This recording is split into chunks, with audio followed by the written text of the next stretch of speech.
Olá, bom dia. Olá pessoal, bom dia. Hoje é sexta-feira, 2 de janeiro. Esse é o Visual, um programa feito em Libras. Tá gostando do programa? Não deixe de fazer o seu comentário no Facebook. O endereço é facebook.com/Visual TV Brasil. Direto do Rio de Janeiro. O Visual começa agora.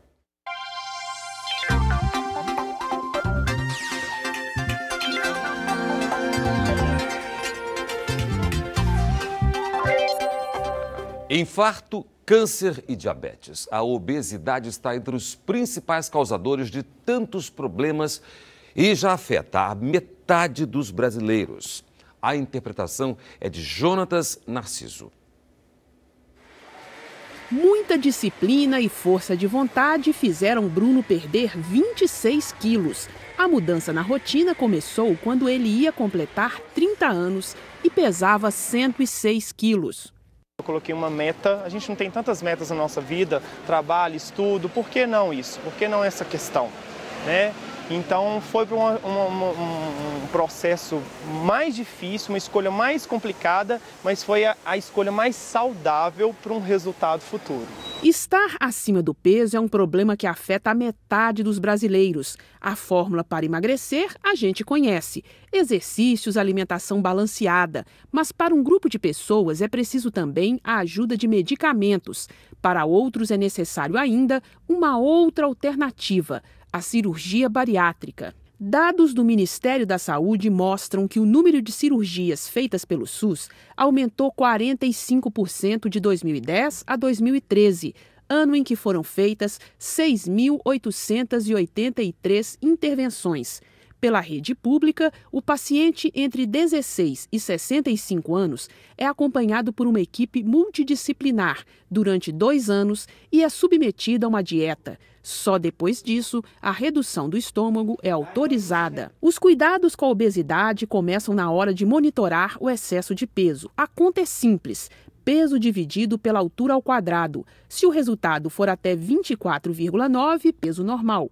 De 25 a 29,9, acima do peso. A partir de 30, obesidade.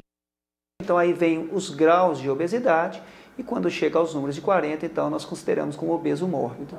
Ana Cláudia usou o plano de saúde para fazer a cirurgia. Em pouco mais de 1 ano, ela conseguiu perder 30 quilos, controlou a pressão alta e também a apneia. Não tenho arrependimento nenhum, em momento algum eu me arrependo.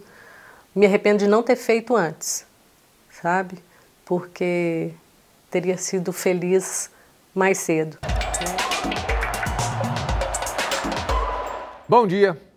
Quais as lições de 2014 para o futebol brasileiro? Então vamos lá. Primeiro, a nível de competição internacional, deixamos a desejar. Sim, porque o Brasil não chegou em nenhuma final, nem na Copa Sul-Americana. Chegamos na semifinal com o time do São Paulo e na Taça Libertadores da América. Que vexame, hein? Nós vamos com 6 equipes e olha, ninguém fez nada, não chegamos nem na fase semifinal da Taça Libertadores da América, que mostrou aí uma supremacia do futebol argentino. Sim, porque a Argentina levou a Taça Libertadores da América e levou também a Copa Sul-Americana.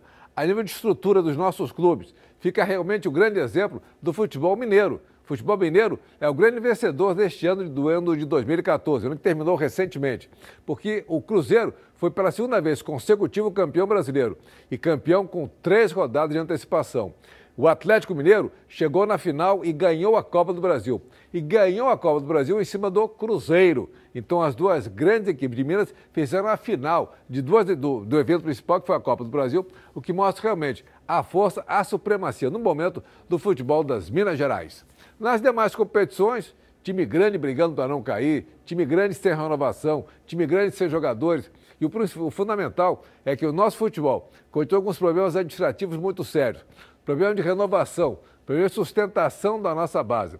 Você não consegue nem manter um garoto aqui na sua divisão de base, pois qualquer time de fora chega e leva logo um jogador que pode ser um futuro craque e leva também os jogadores que têm melhor nível, que têm um bom rendimento e que podem realmente apresentar muito bom futebol para os seus clubes.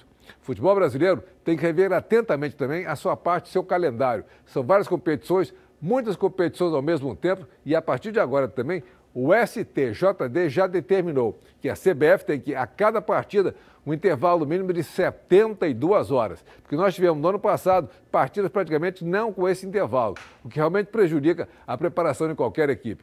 Que nesse 2015, o futebol brasileiro tem aprendido as lições do ano passado. Tem muita coisa para aprender, muita coisa para colocar em prática e começar a pensar numa renovação do nosso futebol, pensando na nossa melhoria e principalmente no Mundial de daqui a 3 anos. Para você, um grande abraço e um bom fim de semana.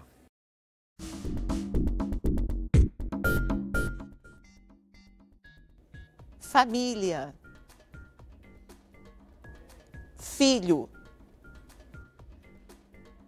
Avô. Casado. Mesmo com resultados expressivos, o futebol feminino enfrenta a falta de apoio, o que não é novidade para ninguém, não é? Vamos ver uma reportagem sobre a modalidade.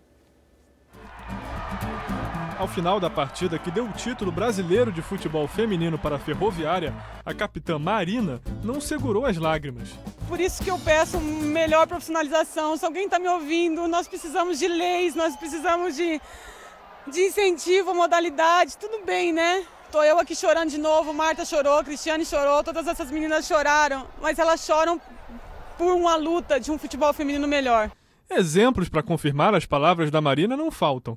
A seleção brasileira feminina de futsal chegou a ter a participação no Mundial da Costa Rica cancelada por falta de verbas para viagem.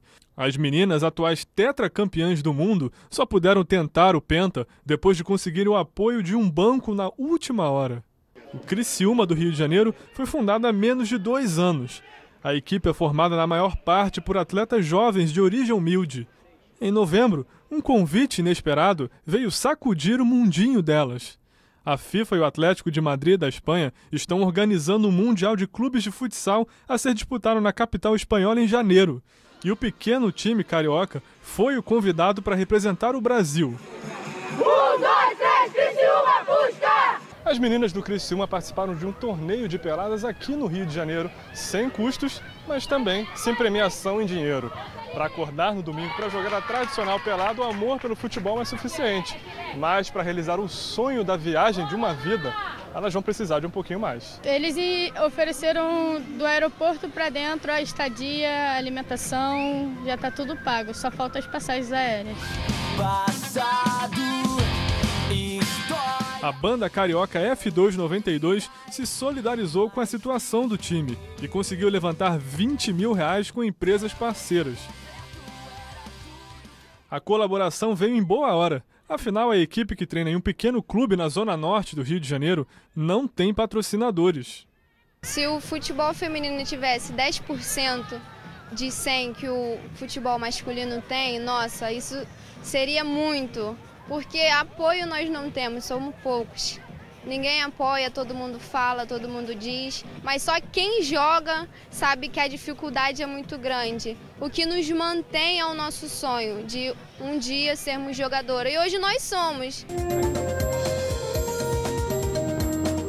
As execuções de estrangeiros pelo grupo extremista Estado Islâmico e conflitos na Palestina e na Ucrânia marcaram as relações internacionais em 2014. Veja na nossa retrospectiva. O grupo extremista Estado Islâmico anunciou este ano ter criado um califado não reconhecido pela comunidade internacional. O Estado muçulmano anunciado pelo grupo inclui as zonas sunitas do Iraque e da Síria e segue as leis do Alcorão ao pé da letra. A crueldade é uma marca do grupo extremista. Em agosto, dezenas de soldados sírios foram executados de uma só vez.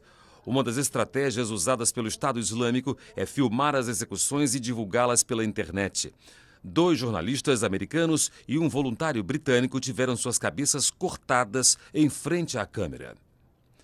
Na Nigéria, outro grupo terrorista, o Boko Haram, também foi assunto internacional ao lutar contra o Ocidente. Dessa vez, os alvos foram adolescentes do próprio país.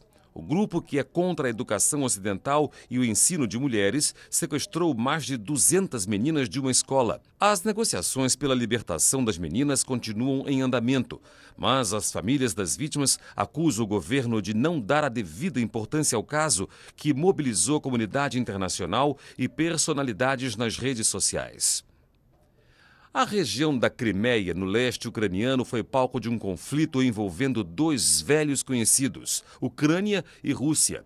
Apesar de ser parte da Ucrânia desde que o país se separou da União Soviética, o russo ainda é o idioma oficial.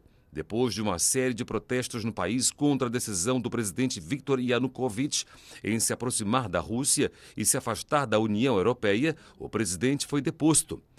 Um governo interino foi formado e a região da Crimeia propôs uma separação do país. A Rússia foi acusada de ter incitado o conflito na região e apoiar a separação. Os rebeldes instituíram um governo na Crimeia, não reconhecido por Kiev, e Moscou enviou tropas de apoio aos separatistas. Em meio ao conflito, um avião comercial da Malaysia Airlines foi derrubado por um míssil em espaço aéreo ucraniano. Foram cerca de 300 mortos. Governistas e separatistas trocaram acusações quanto à autoria do atentado. Em setembro, eleitores da Crimeia participaram das eleições gerais da Rússia. O processo não foi reconhecido pela OTAN, que se recusa a admitir a região como um estado russo. No Oriente Médio foi a morte de 3 jovens israelenses e um palestino que serviram como estopim para uma nova onda de violência entre vizinhos. Israel lançou a operação Margem de Proteção contra a faixa de Gaza. O Hamas, por sua vez, atacou o país vizinho, que possui um escudo antimísseis. Em cerca de um mês, mais de 2.000 palestinos morreram em ataques aéreos disparados pelo exército israelense, na maioria civis. Quase 70 israelenses morreram, grande parte soldados. Um cessar-fogo foi assinado em agosto, mas a situação ainda é tensa na região. E o Visual de hoje termina por aqui. Um bom dia para você. Tchau, bom dia e um ótimo fim de semana.